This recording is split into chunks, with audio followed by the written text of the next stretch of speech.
Hey y'all, it's Doc Machina.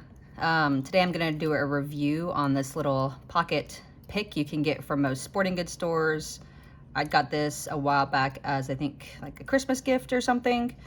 Kind of forgot about it, lost it in a bag somewhere, just found it again recently, so I thought I would do a quick video on it since I refound it. First things first, how does it work? It does have a tension tool that doubles as a pocket clip. You unscrew this back cap and it slides that right out like that. It stays in there really well once it is screwed down. You have a very little side wiggle. It doesn't come out, so it is good. Now this screw part can be bumped and unscrewed fairly easily, but at least this stays in well once it's screwed in. So that's your tension tool. And then the actual pick itself, same thing. You unscrew this little thumb push here, and it slides out the front like a pin. You have to screw it back down. If you don't screw that back down, it retracts with that spring really violently. It's a very strong spring in there. So once you screw it out, tighten it back down, and then it stays really well. I'm not able to pull it back. There is that. The pick inside is a little snake rake. My complaint with this, at least in its orientation, is that for me, I think it's upside down. This could be a me thing. Maybe this is actually the orientation you use them in. But if I push it out with my thumb this way, then the hill part of the rake is going down, not up. When I use my snake rakes, which is not very often, when I do, I use them the other direction with the hill up.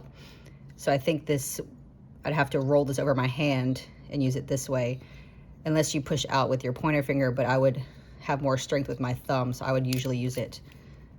Push out my thumb, unscrew it, push out, and then tighten it down like this, and use it in this orientation, but that's gonna be upside down. And then the tip of the pick does wiggle some. If you finish disassembling it completely, the spring comes out. So you could take the spring out as well if you wanted to, and have just the pick without the spring loaded. But it is just screwed into this bar in here. I believe you could probably tighten that screw down and prevent this from wiggling, but as it is right now, pull it closer so you can see, it is just screwed in there, and it does have some wiggle to it, as you can see. So that's the actual pick and how it works, and it's the Dyno Kwick Pick or whatever brand it is. So now let's put it back together and get some measurements of it, and let's try and see it in action and see what we can do with it. Tighten it back down. All right. So first, let's measure this tension tool. Comes with it. It is 0.9 millimeters thick and then 3 millimeters wide. I'll compare that to a Moki tensioner I have, which is, there we go, 0.9 millimeters thick and 2.3 millimeters wide. So pretty equatable to a Moki tensioner. The pick itself is extremely thick, so it is 0.7 millimeters thick.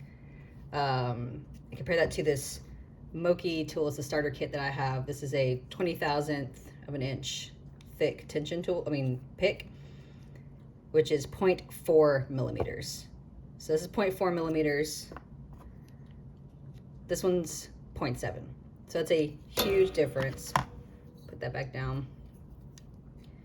And we put them side by side. You can see the very, very obvious difference in thickness of these two picks. But let's see what we can do with it. I've got a little Brinks here. This tension tool is almost too thick to fit in here, but you can just barely get it in there. And then this is gonna be tight fit as well, but got it in there. Got that open. Let's see if I can show y'all just how tight of a fit that is.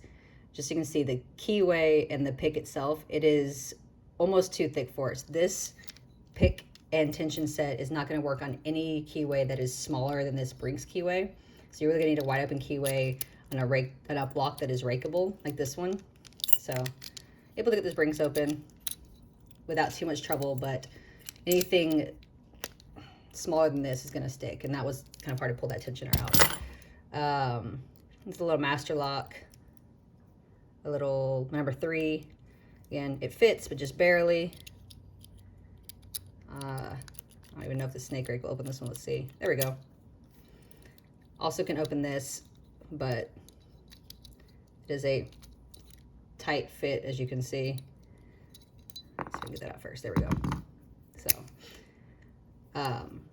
it worked. So it is usable, but I think its uses are limited to very open keyways and very easily raked locks like these two I have here. I don't think you're going to be breaking into any Medico or high security blocks. I don't think I'd be getting to this pack lock with this one. The keyway is definitely open enough, but it's just a very limited tool in that it's only a snake rake. It's a very thick snake rake. The one wide tension tool isn't going to get you into a whole lot of keyways, and it's loose unless you go in there and modify it. So it's an interesting idea. It's definitely a cool little toy to play with for the easier locks, but I do think its uses are very limited, especially if you have your own pick set or another EDC pocket set. There are many other pocket sets out there, many other small EDC tools out there that have a lot more bang for their buck, but these are pretty widely available on the shelves or checkout counters of any of the major sporting goods stores. So there's that. It's really all I have for you today. Just kind of want to go over a pocket tool that I'd found. So don't forget to like, comment, subscribe, and I'll catch y'all later. Bye.